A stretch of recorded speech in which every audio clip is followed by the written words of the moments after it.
అవగాహన రాహిత్యము ఈ మాటలను బట్టి మనం చూడొచ్చు. అసెంబ్లీలో సమస్యల మీద చర్చిద్దామంటే చంద్రశేఖరరావు పారిపోయిండు. కానీ ఓ టీవీ స్టూడియోలో కూర్చొని 4 గంటలు రాసుకోర సాంబా అన్నట్టుగా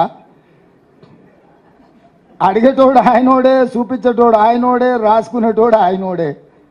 ఏందా ఇది? ఎంత బాధ్యతారహితంగా వ్యవహరిస్తున్నాడు ఈ రాష్ట్రంలో ప్రధాన ప్రతిపక్ష నాయకుడు. రోజుల కొద్దీ సభ పెట్టి సమస్యల మీద మాట్లాడుకుందాం, మీ అనుభవంతో వాటి పరిష్కారానికి సూచనలు చేయండి అని ప్రభుత్వం ఒకవైపు ఆహ్వానిస్తుంటే తూచి నేను రానని చెప్పి టీవీ స్టూడియోలో కూర్చొని సొల్లు పురాణం అంతా మాట్లాడుతున్నాడు.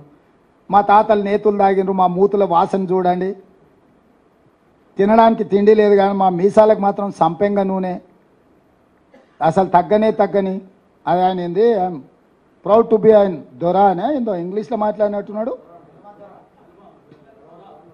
వెలమ దొరగా ఉండడానికి ఆయన గొప్పగా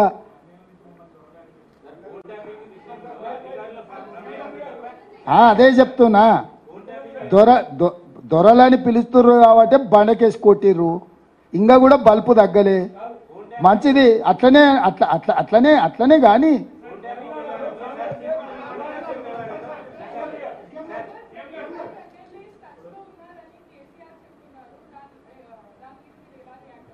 ఇప్పుడు ఆయన దొడ్లే నూనె ఆయన రోజు సాయంత్రం లెక్క చూసుకునే పరిస్థితి. మీరు అంత సీరియస్గా తీసుకోకండి. కొంచెం మానసికంగా వారు కొంత ఇబ్బందిని ఎదుర్కొంటున్నారు, కొంచెం మానసిక ఆందోళనలో ఉన్నారు. ఉండడానికి కూడా కారణం నేను అర్థం చేసుకోగలను. ఇంట్లో ఉన్న పరిస్థితులు, బయట ఉన్న పరిస్థితులు, అధికారం కోల్పోయి ఎవరు పిలిచినా పలకకపోవడం వల్ల బెల్లు కొడితే కూడా ఎవరు వస్తలేరు. ఆ సంతగాడు కూడా సెలవు పెట్టిపోయిందంట.